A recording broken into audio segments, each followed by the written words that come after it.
होली वाले दिन अपने हिंदी वाले मास्टर साहब की बड़ी याद आती है। अपने शुक्ला जी जब भी कोई त्यौहार पड़ता था वो हम लोग को निबंध लिखने के लिए दे देते थे और हम लोग हर बार निबंध एक कॉमन लाइन से शुरू करते थे कि ऐसे तो हिंदुस्तान में कई राष्ट्रीय एवं सांस्कृतिक त्यौहार हैं, लेकिन ये फलाने वाला त्यौहार प्रमुख है। और जो भी त्यौहार पड़ रहा होता था उसको फलाने की जगह फिट कर देते थे। होली पे शुक्ला जी ने हमें निबंध लिख के लाने के लिए दिया और उन्होंने पहले ही बता दिया कि कोई नकल करके नहीं लिख के लाएगा। अब हिंदुस्तान के स्कूल का हर लड़का अपने आप को हिंदी वाले मास्टर साहब से तो स्मार्ट ही समझता है। मैं भी ऐसे ही समझता था।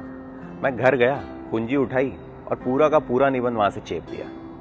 इसके बाद शुक्ला जी ने अगले दिन मुझसे कहा कि जो लिख के लाए हो वो पूरी क्लास को पढ़ के सुनाओ। और मैं भी फुल कॉन्फिडेंस में पढ़ने के लिए तैयार हो गया। मैंने पढ़ना शुरू किया कि होली जो है ये हिंदुओं का प्रमुख त्यौहार है। इसको बसंत ऋतु में मनाया जाता है। इसको सारे हिंदू बड़े धूमधाम से मनाते हैं। मैं भी ये बोल ही रहा था कि इतने में शुक्ला जी ने मुझे रोका और कहा, नकल करके लिख के लाए हो क्या? अब मैंने कहा कि नहीं सर, मैंने तो खुद लिखा है। ये सुनते ही वो मेरे पास आए और मेरे को बहुत जोर से एक थप्पड़ लगाया। वो बोले कि अगर नकल करने वाली बात मान लेते ना तो नहीं मारता, लेकिन अगर तुम खुद ऐसा लिख के लाए हो कि होली जो है केवल हिंदू मनाते हैं तो इस बात के लिए तुम्हारी मार पड़नी ही चाहिए। और इसके बाद उन्होंने मेरे पड़ोस में बैठने वाले अब्दुल को खड़ा किया और पूछा, ये बताओ अब्दुल, होली होली खेलते हो? अब अब्दुल जवाब देता इससे पहले विवेक बोला कि अरे सर, सबसे ज्यादा यही खेलता है, इसके तो बैग में भी रंग पड़े हैं।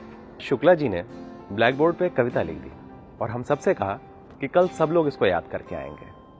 और एक तरफ दिल लेने को महबूब भवैयों के लड़के हर आन घड़ी घट फिरते हो, कुछ घट के कुछ बढ़ के, कुछ नाच जतावे लड़ लड़ के, कुछ होली गावे अड़ अड़ के, कुछ लचके शोख कमर पतली, कुछ हाथ चले कुछ तन फड़के, कुछ काफिर नैन मटकते हो तब देख बहारें होली की, महबूब नशे में छपते हो तब देख बहारें होली की, सीनों से रंग ढलकते हो तब देख बहारें होली की। कविता लिखने के बाद शुक्ला जी ने पूछा कि पता है ये कविता किसने लिखी है? अब क्लास में किसी को नहीं पता था। उन्होंने बताया कि ये कविता नज़ीर अकबराबादी ने लिखी है। फिर उन्होंने दोबारा पूछा कि किसी को पता है कि नज़ीर अकबराबादी कौन थे? ये भी क्लास में किसी को नहीं पता था।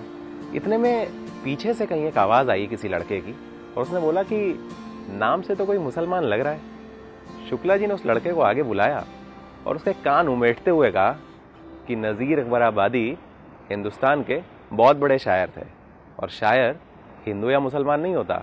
शायर का मजहब शायर होता है। जैसे मास्टर मास्टर होता है, जैसे हमारे त्यौहार है। त्यौहार हिंदू या मुसलमान थोड़े होते हैं, त्यौहार तो त्यौहार होता है। फिर शुक्ला जी ने अपने लाल पेन से मेरी कॉपी पर होली हिंदुओं का एक प्रमुख धार्मिक त्यौहार है को काट कर होली हिंदुस्तानियों का एक प्रमुख त्यौहार है कर दिया। शुक्ला जी ने उस दिन केवल निबंध को सही नहीं किया, मुझे भी जिंदगी भर के लिए सही कर दिया।